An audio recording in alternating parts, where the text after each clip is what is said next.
भाई होली है, बुरा न मानो होली है।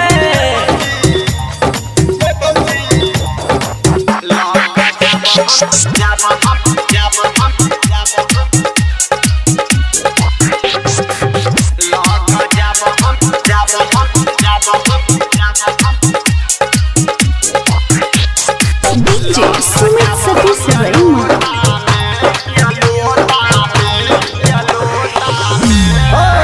बड़की भौजी खोलू के बारी, ये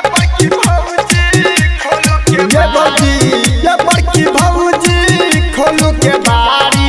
रंग बुआई हम नौका साड़ी, रंग लगायल लोटा में, रंग लगाई देब चोली भिजाई देब, लौका जाब हम ये लोटा में। रंग लगाई देब चोली भिजाई देब, लौका जाब हम ये लोटा में। रंग लगाई देब चोली भिजाई देब, लौका जाब हम ये लोटा में। ये बड़की भौजी खोलू के बारी, रंग बुआई हम नौका साड़ी, रंग लगायल लोटा में, रंग लगाई देब चोली भिजाई देब, लौका जाब हम ये लोटा में। रंग लगाई देब चोली भिजाई देब, लौका जाब हम ये लोटा में। रंग लगाई देब चोली भिजाई देब, लौका जाब हम ये लोटा में। होली है भाई होली है, बुरा न मानो होली है। DJ Sumit Satish Raima।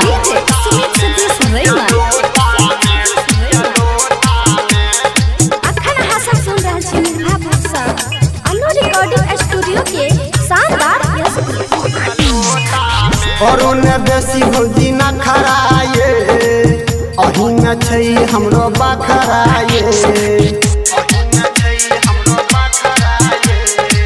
अहाँ से नहीं खेलबै त हम रंग बजा के कराये।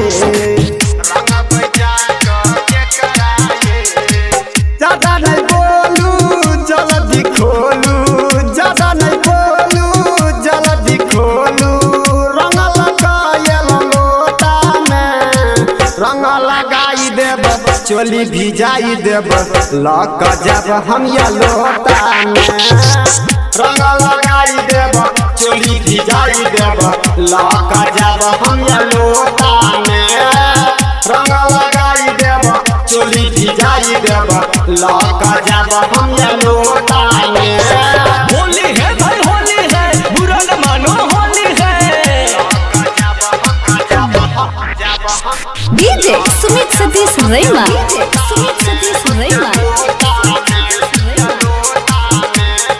अखन हासन सुन रहल छी निर्भय सा अनु रिकॉर्डिंग स्टूडियो के शानदार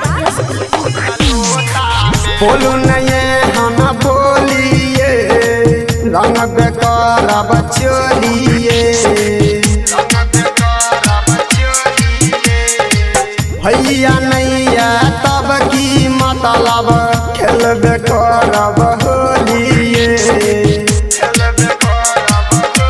ये भौजी सरवन शंभू दीपिका संगे, सरवन शंभू दीपिका संगे, भांग पीबै लोटा में, चोली भिजाई देब रंग लगाई देब, लौका जाब हम ये लोटा में।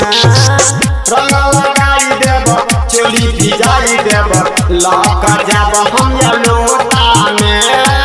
रंग लगाई देब चोली भिजाई देब, लौका जाब हम ये लोटा